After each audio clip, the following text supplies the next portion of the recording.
Muito bem, gente. Sejam bem-vindos ao nosso segundo vídeo da unidade 5, certo? Estamos falando do mundo entre guerras e o surgimento dos regimes totalitários e autoritários. Então, eu falei para vocês que, um regime totalitário e autoritário, ele pode ser tanto de direita quanto de esquerda. E aí a gente tem 4 exemplos nesse período da história que nós estamos estudando, no período entre guerras. Nós temos o fascismo e o nazismo, que são regimes totalitários, e nós temos o salazarismo e o franquismo, que são regimes autoritários. E para começar, agora a gente vai falar sobre o fascismo, certo? Sobre o fascismo italiano. Gente, durante a Grande Guerra, a Itália entrou, ao lado da Alemanha e perdeu, e da Áustria-Hungria, e no meio do caminho ela mudou de lado, vira casaca, e ela passou para o lado da Inglaterra, da França, dos Estados Unidos e acabou vencendo. Lógico que, mesmo como vencedora, ela não teve grandes espólios de guerra, não teve tantos benefícios assim, e a economia é fragilizada, perdeu muito, se gasta muito numa guerra, a gente gasta muito dinheiro, sem contar que eles tiveram mais ou menos uns 600 mil mortos nesse período, certo? Então, a esperança era que o governo resolvesse esse problema, certo? E a esperança do governo era pegar os espólios de guerra, tipo a herança de guerra, certo? Que eles iam ganhar, e conseguir resolver seus problemas. Só que nessa divisão das terras, gente, a Itália ficou pouco beneficiada, e além do que, eles tinham a terra, mas não tinham como trabalhar ela, certo? A Itália não tinha como investir naquilo que elas tinham ganhado. Então, não tinha. O problema da crise estava altíssimo. Fome, desemprego, miséria, instabilidade social. O tanto de saques que aconteciam, gente. As pessoas iam e faziam pilhagens e roubavam as coisas porque estavam morrendo de fome. E aí, se você tem crescendo essa instabilidade social muito grande, de um lado, você tem do outro lado, gente, crescendo no mesmo número, talvez numa proporção muito maior, as ideias do socialismo. Porque as ideias do socialismo eram difundidas como a salvação, que lá na Rússia estava desse jeito, que lá na Rússia, na União Soviética, não sei o quê. Então as ideias propagadas de um socialismo que ia resolver os problemas da Itália estavam crescendo assim fervorosamente, tá? E aí, o Partido Socialista, tava com muitos mil membros, inscritos, e uma extrema direita, e assim, o socialismo se opõe terrivelmente ao capitalismo, gente? E aí o que acontece? Surge, grupos de extrema direita que são totalmente contrários ao surgimento do socialismo, ao avanço das ideias socialistas. E aí, nesse contexto, surgem Mussolini, Benito Mussolini, o Duce italiano, e o partido fascista, certo? Em 1919, jornalista e político Benito Mussolini criou um grupo chamado Grupo Italiano de Combate, tá? A ideia era combater as ideias socialistas. Atingiu uns 200 mil membros, participou das eleições em 1919, no entanto, não alcançou, não galgou muitos lugares nas cadeiras políticas, tá? Só que a crise social aumentava exponencialmente, gente. Aumentava, assim, um absurdo, tá? E aí, as pessoas começaram a simpatizar com este senhor Benito Mussolini e com as teorias de extrema-direita que ele tinha de que ia resolver os problemas da sociedade.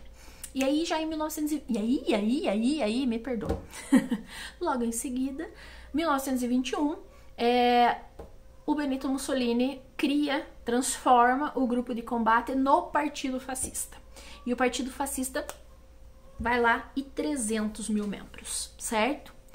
Eles tinham como símbolo, gente, e ideologia, a ideia de retomar a grandiosidade lá do Império Romano.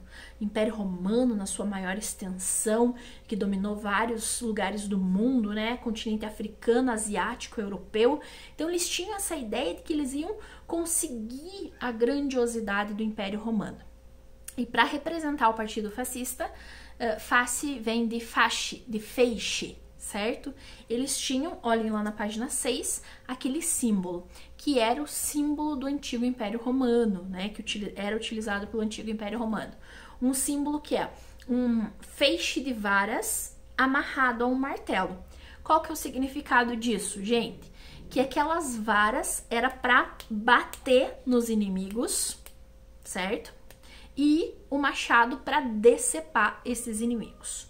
Gente, o Partido Fascista mostrava, né, declaradamente que eles vinham para usar extrema violência contra os seus opositores, açoitando e decapitando essas pessoas.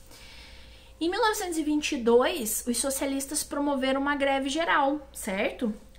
E aí, óbvio, foram massacrados, né, pelo Partido Fascista, que se colocou contra isso, tá? Chamaram esse momento de Marcha sobre Roma, onde os fascistas realmente ganharam notável representação, né, na Itália. O rei Vittorio Emanuele III, ele não estava dando conta de resolver todos esses problemas, pirou o cabeção e falou, ó, tá aqui, ó, Benito Mussolini, o poder está nas suas mãos e você é meu primeiro-ministro e você resolve os problemas da Itália, tá? Nesse momento, o Benito Mussolini não pensou duas vezes, teve eleições em 1924 e ele, através de muitas fraudes, favoreceu o partido dele, gente, e conseguiu ganhar um monte de cadeiras no poder, certo? Um monte de cargo político e imediatamente já exterminaram todos os outros partidos políticos, deixando só o Partido Fascista como o único partido que poderia existir. E usando muita violência, eles começaram a exterminar todos aqueles que eram oposição, certo? Gente, foram muitos os perseguidos e mortos pelo Partido Fascista, tá? As manifestações dos trabalhadores, né, sempre tinha manifestações de trabalhadores, foram violentamente reprimidas pela Carta del Lavoro, a Carta do Trabalho, certo? Esse documento regulamentava as leis trabalhistas, proibindo greves, manifestações, sindicatos, corporações, colocava como Estado como detentor dos meios de produção e dos modos, né, dos meios de produção, e ele vai colocar um programa de aceleração da economia com a geração de empregos. Como que os fascistas, né, o Partido Fascista, o Benito Mussolini, vai resolver esse problema do desemprego? Criando obras públicas, gente. Hoje, se a gente vai fazer obras públicas, você tem lá máquinas e guindastes e tudo mais, né? Nessa época, era com mão de obra do trabalhador mesmo. Você não tem máquinas pesadas para o trabalho, e retroescavadeira e esse tipo de coisa. Então, é abraço de trabalhador mesmo. Então, ele começou a ganhar a confiança do povo, porque começou a ter comida na mesa, né? As pessoas começaram a trabalhar nessas obras públicas, ter um dinheirinho e começar a reorganizar a economia, tá? Entendido, gente? Esse é o primeiro partido, né, regime totalitário da Europa, o Partido Fascista. Espero que vocês tenham entendido. Eu vou passar umas tarefinhas para vocês e até semana que vem. Beijo!